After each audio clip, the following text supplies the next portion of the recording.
Love in the Wreckage. I found out I was pregnant on a Friday night, after my wife left lipstick stains on my collar and a fresh bruise on my thigh, her version of goodbye before a business trip. She'd been acting strange for months, coming home late, showering with the door locked, and suddenly insisting we use separate laundry baskets. I'd convinced myself it was stress, or maybe just a rough patch. But the second that test turned positive, my heart hammered with hope. I wanted to believe the universe was throwing us a lifeline, a chance to fix the mess we'd made of each other.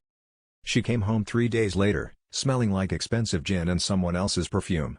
I blurted it out before her suitcase even hit the floor, "I'm pregnant." She stared at me, eyes wide, and then, without blinking, told me she'd had her tubes tied years ago.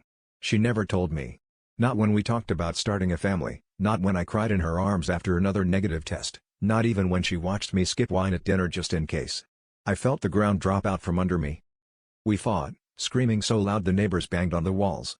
She accused me of cheating, I accused her of lying, and then she laughed, said maybe it was a miracle, or maybe I didn't know her at all.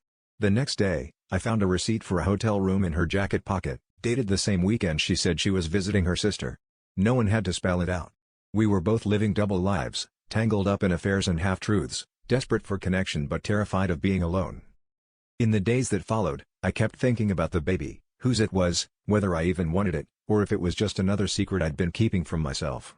The truth is, I'd been lying too, about being happy, about being faithful, about wanting to save a marriage that was already ash. The test turned out to be a false positive. When I told her, she just shrugged and left for another trip.